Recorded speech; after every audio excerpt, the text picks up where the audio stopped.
Assalamualaikum warahmatullahi wabarakatuh.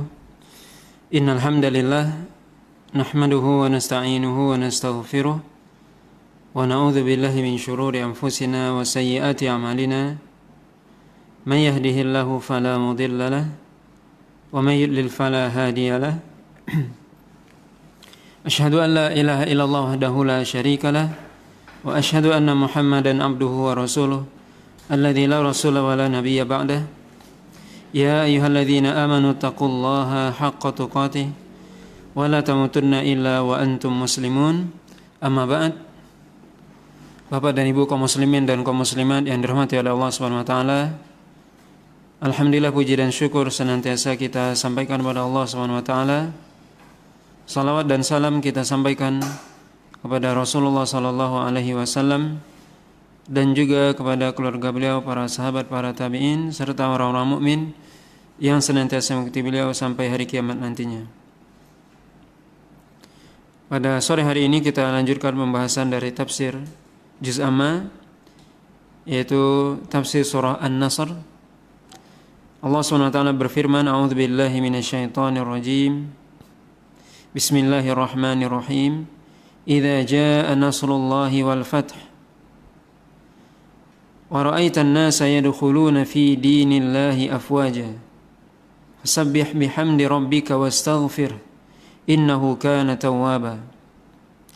Ketika datang pertolongan Allah SWT dan kemenangan, dan Anda melihat manusia masuk ke dalam agama Allah SWT secara berbondong-bondong, maka pujilah Allah SWT, bertasbihlah kepada Allah Subhanahu wa taala dengan memuji Rabb engkau dan beristighfarlah kepadanya. Sungguhnya Allah Subhanahu wa taala Maha penerima taubat.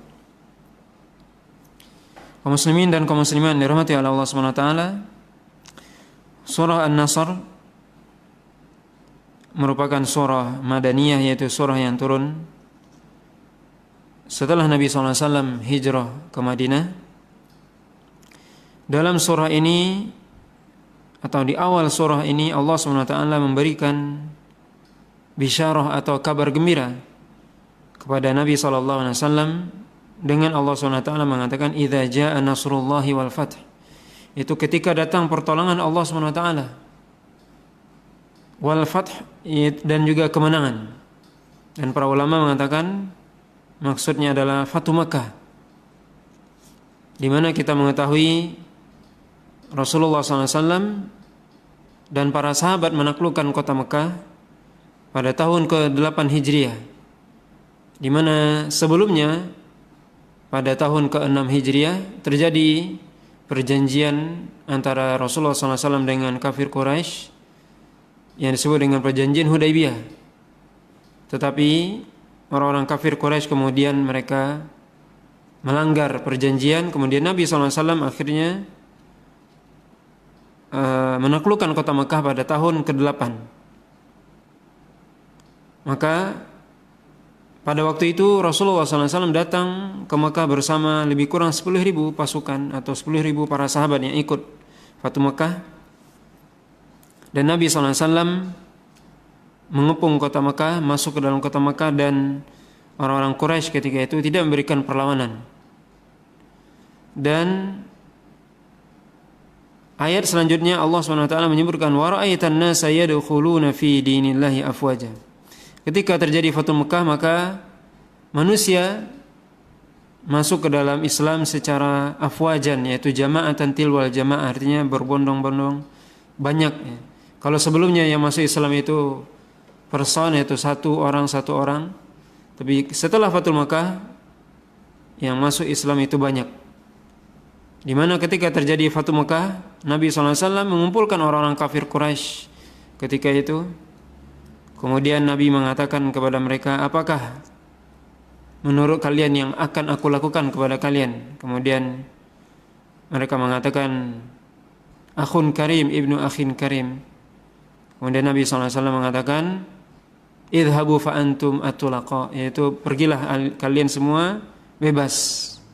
Maka Nabi SAW, kita bisa bayangkan sebelumnya itu diusir dari Mekah, dihina, bahkan ingin dibunuh. Kemudian Nabi SAW pada waktu Fathul Mekah diberikan kemenangan oleh Allah SWT, tetapi Nabi SAW memaafkan orang-orang kafir Quraisy ketika itu, dan dengan itulah orang-orang kafir Quraisy akhirnya masuk ke dalam Islam dengan berbondong-bondong atau banyak. Dan juga pada tahun setelahnya, itu pada tahun ke-9 Hijriah, disebut dalam ahli sejarah disebut Amul Wufud, yaitu tahun kedatangan utusan-utusan dari berbagai penjuru jazirah Arab untuk datang menyatakan keislaman mereka. Maka setelah Fathul Mekah, yang masuk ke dalam Islam itu tidak hanya satu persatu, tapi kabilah-kabilah berbondong-bondong, jamaah-jamaah yang banyak. Dan ini merupakan kemenangan yang Allah berikan kepada Rasulnya, kemenangan yang Allah berikan kepada agamanya. Allah SWT memberitahukan kepada Nabi SAW melalui surah yang mulia ini kabar gembira bahwasanya agama ini akan ditolong oleh Allah SWT. Dan bisa kita lihat bagaimana pertolongan Allah SWT kepada Rasulullah SAW dan para sahabat, dan juga kepada Islam tentunya setelah Nabi dan para sahabat mendakwahkan Islam, telah mengorbankan harta mereka dan bahkan jiwa mereka untuk Islam. Maka kemudian Allah SWT memberikan pertolongan. Maka manusia kemudian masuk ke dalam agama Allah dengan berbondong-bondong. Fasabbih bihamdi rabbika wastaghfir. Kata Allah SWT, maka bertasbihlah. Maka sucikan Allah SWT dengan memuji Rabb engkau, wastaghfir, dan beristighfarlah. Ini merupakan perintah dari Allah SWT. Ketika telah datang pertolongan Allah SWT, Nabi SAW ketika masuk Mekah, ketika beliau menang, mendapatkan pertolongan Allah SWT dan kemenangan pada hari Fathul Mekah, maka beliau ketika itu masuk dengan menundukkan kepalanya, bukan dengan sombongnya. Ini menunjukkan bahwasanya Rasulullah SAW mengetahui benar bahwasanya pertolongan ini datang kemana. Makanya Allah SWT dalam akhir ayat ini, dalam akhir surah ini mengatakan fasabbih, maka bertasbihlah kepada Allah SWT dengan memuji Rabb engkau dan beristighfarlah. Dalam hadis yang diriwayatkan oleh Imam Bukhari dan Muslim dari Abdullah bin Abbas disebutkan bahwasanya ketika dahulunya Umar radhiyallahu taala anhu sering mengajak beliau, yaitu Abdullah bin Abbas, duduk di dalam majelis beliau ketika beliau menjadi khalifah, ketika Umar menjadi khalifah. Maka sebagian sahabat-sahabat senior ketika itu merasa atau bertanya-tanya, kenapa Abdullah bin Abbas yang ketika itu masih belasan tahun umurnya duduk bersama majelis khalifah yang di situ ada senior para sahabat. Maka kemudian Umar memanggil Abdullah bin Abbas dan juga para pemuka sahabat ketika itu. Kemudian Umar membacakan surah An-Nasr ini. Kemudian Umar mengatakan kepada mereka, bagaimana menurut kalian tafsirnya? Sebagian para sahabat mengatakan ini adalah berita bahwasanya Allah SWT memberitakan kepada Rasulnya akan kemenangan yang Allah berikan kepada agamanya dan Rasulnya. Kemudian sebagian lagi sahabat mengatakan wallahu a'lam, tidak mengetahui. Kemudian Umar bertanya kepada Abdullah bin Abbas, apa menurut engkau makna atau tafsir dari surah ini? Maka Abdullah bin Abbas mengatakan huwa ajalu Rasulullah SAW, itu surat ini menunjukkan atau memberikan isyarat akan datangnya atau akan dekatnya ajal Rasulullah SAW. Maka kata Umar, tidaklah aku mengetahui kecuali sebagaimana yang engkau sampaikan, kata Umar bin Khattab. Maka ini menunjukkan bahwasanya surah ini, itu surah An-Nasr, di satu sisi menunjukkan berita akan pertolongan Allah SWT kepada Rasulullah SAW dan para sahabat. Kemudian manusia akan masuk ke dalam Islam dengan jumlah yang banyak, Dan juga surah ini menunjukkan isyarat dari Allah SWT bahwasanya ajal Rasulullah SAW sudah dekat. Makanya Allah SWT menyuruh Rasul SAW fasabbih, untuk bertasbih kepada Allah SWT dan bertahmid, memuji Allah SWT dan beristighfar. Aisyah radhiyallahu taala anha menyebutkan dalam hadis yang juga diriwayatkan oleh Imam Bukhari dan Muslim, ketika surah ini turun, surah An-Nasr turun, maka Rasulullah SAW kata Aisyah, yata'awwalul Qur'an fakana yukthiru min du'aihi fi ruku'ihi wa sujudihi Allah subhanakallahumma rabbana wa bihamdika allahumma ighfirli. Yaitu Nabi SAW, kata Aisyah radhiyallahu taala anha, setelah turunnya surah An-Nasr ini banyak membaca dalam rukuk dan sujudnya doa subhanakallahumma rabbana, yaitu bacaan doa memuji Allah SWT, maha suci Allah SWT, wa bihamdika, dan juga dengan memuji engkau Allahumma ighfirli, yaitu ampuni aku. Nah, ini salah satu doa atau bacaan rukuk dan sujud yang diajarkan oleh Nabi SAW. Maka Allah SWT menyuruh Nabi SAW untuk bertasbih, untuk memuji Allah SWT dan beristighfar. Ini menunjukkan bahwasanya seorang ketika dia selesai melakukan ibadah, dan juga seorang ketika sudah mendekati ajalnya, ketika juga sudah tua, maka dia hendaknya memperbanyak zikir kepada Allah SWT, bertasbih, bertahmid dan beristighfar kepada Allah SWT. Sebagaimana kita juga setelah menyelesaikan sholat, misalnya selesai sholat kita istighfar, bertasbih, bertahmid, memuji Allah SWT. Maka seorang hendaknya dia memperbanyak zikir kepada Allah SWT, sebagaimana Nabi SAW ketika datang surah ini atau turun surah ini yang menandakan ajal beliau sudah dekat, maka beliau memperbanyak tasbih kepada Allah SWT, tahmid dan istighfar kepada Allah SWT. Ya, tasbih yaitu memuji Allah SWT, mensucikan Allah SWT, bahwasanya Allah SWT suci, terbebas dari segala macam aib. Allah SWT tidak memiliki kekurangan dan aib dalam sifatnya, dalam perbuatannya dan juga zatnya.